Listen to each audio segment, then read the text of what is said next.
ஏங்க படுகிறதுன்னு சொல்கிறீங்க நீங்கள்? உங்ககிட்ட தொண்டர்கள் இருக்காங்கல்ல, மக்களை திரட்டிட்டு போய் மற்றதுக்கெல்லாம் போராட்டம் நடத்துறீங்கல்ல. அந்த கள்ளச்சாராயம் காய்ச்சல் இடத்துல ஒரு போராட்டத்தை இதுக்கு முன்னாடியே நீங்கள் நடத்தியிருக்கலாம்ல. இல்லை அப்படி நம்ம தனிப்பட்ட முறையில் தலித் மக்களுடைய தலைவர்கள் பாதுகாக்கப்படலை, மற்ற தலைவர்கள் பாதுகாக்கப்படுறாங்கன்னு சொல்கிறத ஏற்க முடியாது.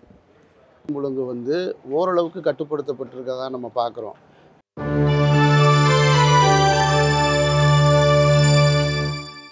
தொடர்ந்து தமிழ்நாட்டில் சட்ட ஒழுங்கு சீர்திருத்தி இருக்கு. அது இல்லாமல் பார்த்தீங்கன்னா போதை வஸ்துக்கள் நிறைய நடமாட ஆரம்பிச்சிச்சு, கள்ளச்சாராயங்கள். ஸோ இது எப்படி பார்க்குறீங்க? ஏன்னா எல்லாருமே எல்லாமே வாக்கு செலுத்தி இவங்க சரியாக செய்வாங்க அப்படின்ற ஒரு மனநிலை இருந்த இதில் இப்போ பெரிய தலைவர், ஒரு கட்சியுடைய தலைவரையே உப்புளிப்படை வச்சு போலீஸ் ஸ்டேஷன் அருகில் இருக்கும் போதே படுகொலை நடந்திருக்கு. ஸோ இதை எப்படி பார்க்குறீங்க? அதுவும் போதை வஸ்துக்கள் இளைஞர்கள் மத்தியில் அதிகமாக உலாவிட்டு இருக்கு. ரொம்ப சிக்கலான ஒரு கேள்வி தான் இது. போதை உலகம் முழுவதும் வியாபிச்சிருக்கு. தமிழ்நாட்டில் மட்டும்தான் இருக்குதுன்னு சொல்லுவது அது ஒரு வகையான அரசியல். உலகம் முழுவதுமே போதை வியாபிச்சிருக்கு. இந்திய அளவில் வட மாநிலங்களில் குஜராத் போன்ற துறைமுகங்கள்லாம் பெரிய அளவில் இறக்குமதி ஆகிக்கிட்டே இருக்குது. டன் கணக்கில் இறக்குமதி ஆகிட்டு இருக்குது. கோடிக்கணக்கில் பல ஆயிரம் கோடிகளில் இறக்குமதி ஆகுது.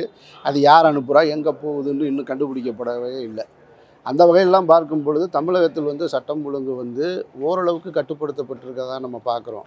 நடந்து கொண்டு இருக்கக்கூடிய அசம்பாவிதங்கள் தவிர்த்திருக்க வேண்டியது தான். அதில் மாற்று கருத்தே கிடையாது. கள்ளச்சாராய மரணமாக இருக்கட்டும், பட்டியலினத்தை சேர்ந்த ஒரு தலைவரை கொன்றதாக இருக்கட்டும், அதெல்லாம் தவிர்க்கப்பட்டிருக்கணும். ஆனாலும் அதனால் ஒட்டுமொத்தமாக சட்டம் ஒழுங்கு சீர்கட்டுருச்சுன்னு நம்ம சொல்ல முடியாது. அதற்கு உரிய நடவடிக்கைகளை எடுத்துக்கிட்டு இருக்காங்க. எடுக்காமல் இருந்தால் வேணால் நம்ம அது குறித்து விமர்சனம் பண்ணலாம்.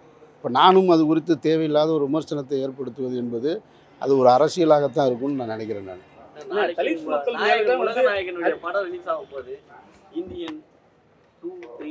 வாழ்த்துக்கள்.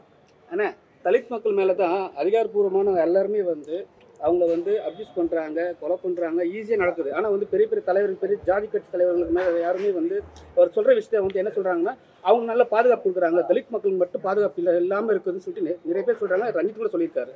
அதை பற்றி உங்களுக்கு இருக்காரு? இல்லை அப்படி நம்ம தனிப்பட்ட முறையில் தலித் மக்களுடைய தலைவர்கள் பாதுகாக்கப்படலை, மற்ற தலைவர்கள் பாதுகாக்கப்படுறாங்கன்னு சொல்கிறத ஏற்க முடியாது. இதுக்குள்ளே அரசியல் இருக்குது. உண்மையான குற்றவாளிகளை கண்டுபிடிக்கணும் அப்படின்றது எல்லோருடைய கருத்துமாக இருக்கிறது. நிறைய பின் தகவல்கள் சொல்கிறாங்க. 2 நாள் தான் ஆயிருக்கு. சிசிடிவி ஃபுட்டேஜ் இருக்குது. சிசிடிவி ஃபுட்டேஜில் இருக்கக்கூடிய நபர்கள் தான் சரண்டரான நபர்களா? இதெல்லாம் ரொம்ப எளிதில் கண்டுபிடிச்சிடலாம். யாரும் மறைச்சிட முடியாது. ஒருவேளை அவங்களே நாங்கள் தான் செஞ்சோன்னு சொன்னால் கூட இன்றைக்கு இருக்கிற டெக்னாலஜியில் அந்த ஃபுட்டேஜை வச்சுக்கிட்டு அவங்க தான் இல்லைன்னு நம்மளால் நிரூபிக்கவும் முடியும். ஸோ அப்படினால யாரும் அதை மறுத்துட முடியாது. அதனால் இங்கே தலித் தலைவர்களுக்கு பாதுகாப்பு இல்லைன்னு சொல்லுவது அது ஒரு அரசியல் தானே தவிர எல்லோருக்குமே பாதுகாப்பு வேணும். அதிலும் குறிப்பாக அவர் ஆம்ஸ்ட்ராங் அவர்கள் தான் சார்ந்திருக்க சமூகத்தில் போற்றப்படுகிற ஒரு நபராக இருந்திருக்கிறார். ஒரு முக்கியமானவராக இருந்திருக்கார். தன்னுடைய சமூகத்தைச் சேர்ந்தவர்களை கல்வியை நோக்கி வழக்கறிஞர்களாக ஆக்கி இதுபோல் பல திட்டங்களை செயல்படுத்தின ஒரு தலைவராக இருந்திருக்கிறார். அவர் பாதுகாக்கப்பட்டிருக்கணுன்றதில் மாற்று கருத்து கிடையாது. நடந்தது ஒரு துயர சம்பவம் தான். ஆனால் அதுக்காக நம்ம இதை தலித்தை தனியாக பிரித்து பார்க்கிற அரசியலை நான் செய்ய விரும்பலை. அதே மாதிரி இந்த விவகாரத்தில் சிட்டி கமிஷனரை சந்தீப் ரத்தோரை மாற்றிருக்காங்க. மாற்றிட்டு இப்போ அருண் அது ஒரு நல்ல நடவடிக்கையை தான் பார்க்க முடியும். இல்லை அரசு காவல்துறையை மாற்றினா எப்படி அது சரி வரும் ஆகும்? ஏன்னா கள்ளச்சாராயத்துக்கு பார்த்தீங்கன்னா அங்கே இருக்கக்கூடிய அரசு நிர்வாகிகள் காவல்துறை மட்டும் தான் மாற்றிருக்காங்க. அரசியல்வாதிகள், மாவட்ட செயலர்கள், அது கீழே கூட கிளை செயலர்கள் என்ன பண்ணிட்டு இருந்தாங்க. இங்கேயும் அதே நிலைமை தான் நீடிட்டே இருக்குது. அப்போ அதிகாரிகளை மாற்றினால் மட்டும் நான் சரியாக ஒரு அரசு அதிகாரிகளை தான் மாற்ற முடியும். தன்னுடைய கட்சி நிர்வாகிகளை மாற்றுவது, அங்கே இருக்கக்கூடிய எம்எல்ஏக்களை, மந்திரிகளை மாற்றுவதெல்லாமே மக்களிடத்தில் இருக்குது. நீங்கள் அடுத்த முறை வாக்கு செலுத்தும் பொழுது அந்த கட்சியை சேர்ந்தவர்களுக்கு வாக்கு செலுத்தாமல் இருக்க வேண்டிய பொறுப்பு மக்களுக்கு தான் இருக்குது. ஒரு அரசு அதிகாரிகளை தான் மாற்ற முடியும். ஒரு தவறு நடந்திருக்க இடத்துல அரசு நேரடியாக போய் கள்ளச்சாராயம் காய்ச்சிச்சு அப்படின்னு சொல்லுவது ஏற்க முடியாது.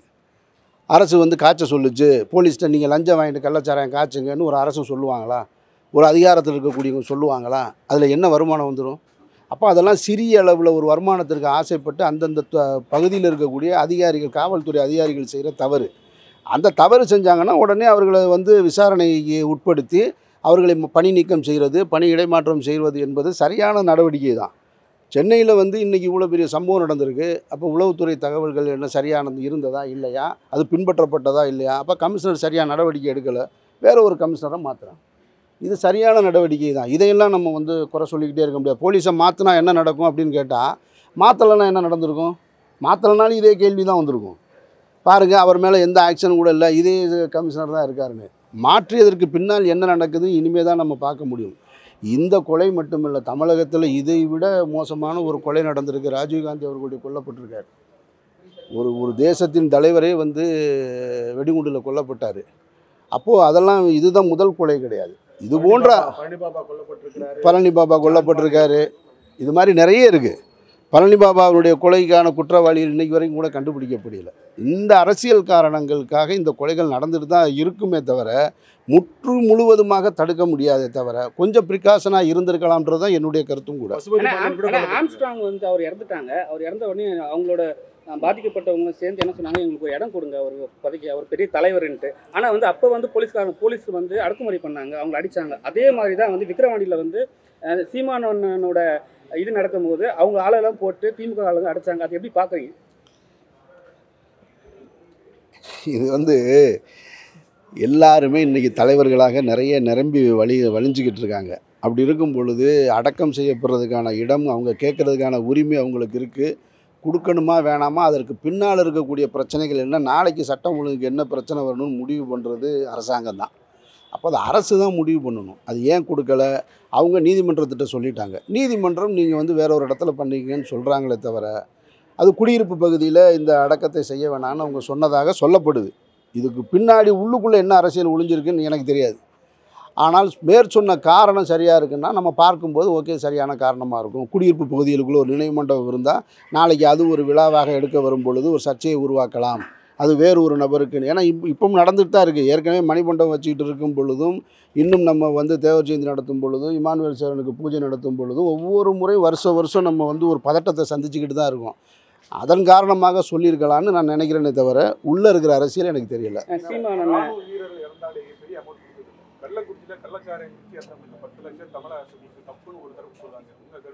இல்லை, என் கருத்தும் அதுதான். கள்ளச்சாராய மரணத்தில் வந்து உடனடியாக அவசரமாக 10 லட்சம் அறிவிக்கப்பட்டதில் எனக்கும் ஏற்பு கிடையாது. தாய் தகப்பனை இழந்த பிள்ளைகளை வந்து அரசு தன்வசப்படுத்துவது என்பது நியாயமானது. அரசு அதை பொறுப்பேற்றுக்கணும். ஒரு பெற்றோர்களை இழந்த பிள்ளைகளுடைய எதிர்காலத்தை நிர்ணயிக்க வேண்டிய பொறுப்பு அரசுக்கு இருக்குது. கடமையாகவும் நான் பார்க்குறேன் நான்.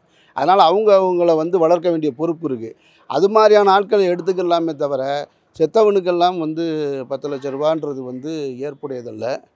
அப்புறம் உடனே போய் எல்லாரும் அரசியல் தலைவர்கள்லாம் அங்கே போய் நின்று கள்ளச்சாராயம் குடித்தவர்களை மருத்துவமனையில் பார்த்து அவர்களுக்கு வந்து ஆறுதல் சொல்லுவது என்பதெல்லாம் நல்ல அரசியலாக நான் பார்க்கல.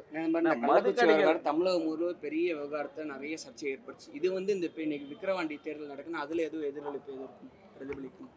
அது தேர்தல் முடிவு வச்சு தான் சொல்ல முடியும். எதிரொலிக்குமா இல்லையான்றதை வந்து உறுதியாக சொல்ல முடியாது.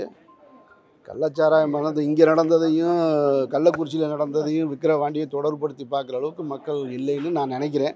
முடிவுகள் பொறுத்து பார்ப்போம். தொடர்ந்து திமுக வந்து சீமானனை வந்து காழ்ப்புணர்ச்சிக்காக வந்து அரைக்கிறாங்க சொல்றாங்க. அதே உலகநாயகன் சொல்லிருக்காரு, இந்தியன் பிரஸ் மீட் என்ன சொல்லியிருக்காரு, மதுக்கடைகள் மூடப்பட்டா கள்ளச்சாராயங்கள் நிறைய உருவாகக்கூடும், கள்ளச்சந்தைகள் நிறைய வந்துடும், கல்வர்கள் நிறைய வருவார்கள் அப்படின்னு சொல்லியிருக்காரு. மதுக்கடை ஒழிக்கிறதுக்கு என்னதான் வழி? இது எப்போ முடியும் அதை சொல்லு. அதாவது இங்கே பாருங்க, மக்களுக்கு முதல்ல விழிப்புணர்வு வேணும்.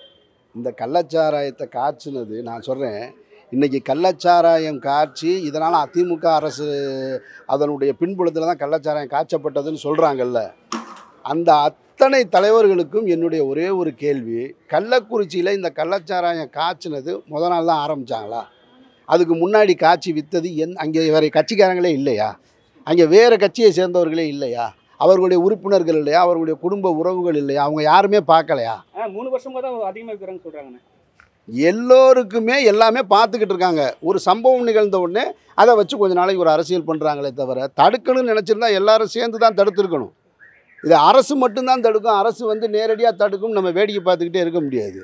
அப்போ மற்ற கட்சிக்காரர்களுக்கும் எதிர்க்கட்சியாக இருக்கிறவர்களுக்கும் மற்ற கிளை கட்சிகளாக இருக்கிறவர்களுக்கும் அந்த பொறுப்பு இருக்கிறதா நான் நினைக்கிறேன். நான் அவர்கள் நினச்சிருந்தா ஏறி அடித்து உடச்சிருக்கலாமே. கள்ளச்சாராயம் காய்ச்சறவனை ஏறி எந்த தொண்டர்கள் இல்லாமல் இருக்காங்களா வேறு கட்சிக்காரங்கள்ட்ட?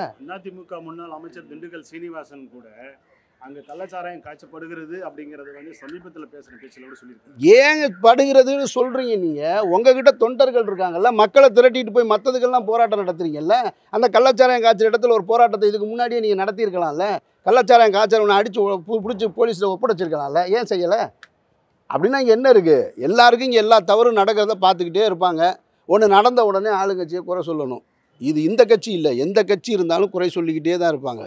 நாம் விரும்பிய நம்ம நேசிக்கக்கூடிய தலைவர் வந்தால் கூட இந்த குறை வந்துக்கிட்டே தான் இருக்கும்.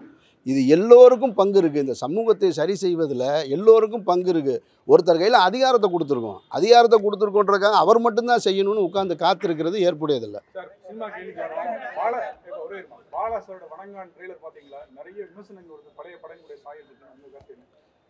பாலா அவர்களுடைய படங்கள் எல்லா படங்களும் விமர்சனங்களை தாண்டி தான் வந்திருக்கு. ஆனாலும் ஒரு எதிர்பார்ப்பு இருக்கும். எனக்கும் அந்த எதிர்பார்ப்பு இருக்குது. மாயவலை எந்த அளவுக்கு இருக்குது? எப்போ ரிலீஸுக்கு? மாயவலை விரைவில் ரிலீஸுக்கு அதற்கான வேலையில் இருக்கேன். விரைவில் ரிலீஸில் உங்களை எல்லாரையும் சந்திக்கிறேன். நன்றி.